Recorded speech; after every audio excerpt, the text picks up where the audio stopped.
कोई मनुष्य दो स्वामियों की सेवा नहीं कर सकता, क्योंकि वह एक से बैर और दूसरे से प्रेम रखेगा, वह एक से मिला रहेगा और दूसरे को तुच्छ जानेगा। तुम परमेश्वर और धन दोनों की सेवा नहीं कर सकते।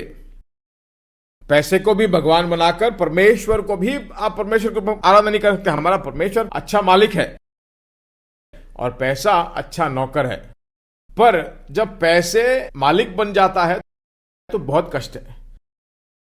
शासन करने लगेगा, वेदना आ जाएगा, और जब पैसा आपका मालिक बन जाता है तो आपकी खुशी दूर हो जाती है। खुशी से जी ही नहीं सकते भाई। क्या बहुत बड़े बड़े अमीर लोग खुश हैं? नहीं, सिर्फ परमेश्वर ही परमेश्वर होना चाहिए। पैसा आपका गुलाम है। अगर सर्वेंट लॉर्ड बन जाए तो बहुत कष्ट है, नीचे पड़े। इसलिए का मतलब क्या है? कनेक्ट करता है उसके साथ। किसको प्रायोरिटी देना है उसको प्रायोरिटी दो, जिसको प्राथमिकता देनी चाहिए उसको प्राथमिकता दो। सही कार्य को प्राथमिकता दोगे तो जिंदगी में कोई चिंता नहीं होगी।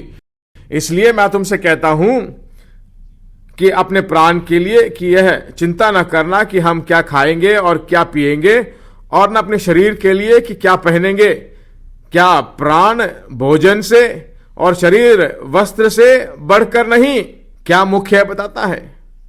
भोजन से बढ़कर प्राण जरूरी है। प्राण जरूरी है या भोजन जरूरी है? प्राण ही जरूरी है।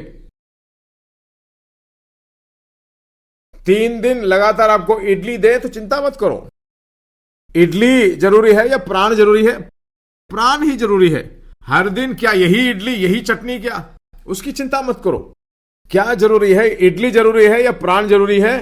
हाँ, जिसको प्रायोरिटी देना है उसको प्रायोरिटी दो। फिर कहता है शरीर वस्त्र से बढ़कर नहीं। शरीर जरूरी है या वस्त्र जरूरी है? शरीर जरूरी है। कोई भी वस्त्र पहनिए, वस्त्र के लिए चिंता करोगे तो अच्छा वस्त्र पहनने के लिए शरीर नहीं होगा। चिंता करते करते शरीर का जो स्ट्रक्चर है वो बदल जाएगा। जिसको प्रायोरिटी देना चाहिए उसके लिए प्रायोरिटी दो। फिर कहता है आकाश के पक्षियों को देखो, वे न बोते हैं और न काटते हैं और न खतों में बटोरते हैं, तो अभी तुम्हारा स्वर्गीय पिता उनको खिलाता है। क्या तुम उनसे अधिक मूल्य नहीं रखते?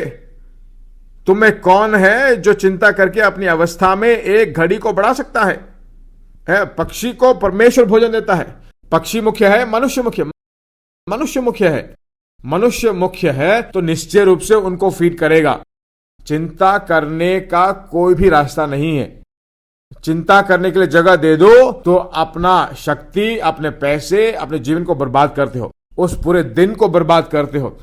चिंता करने के लिए जगह मत दो, वह आपके सोच में मत लाइए। वचन को और परमेश्वर जो कहता है उसको रखोगे तो सुलेमान से भी अच्छी तरह आप जी सकते हो।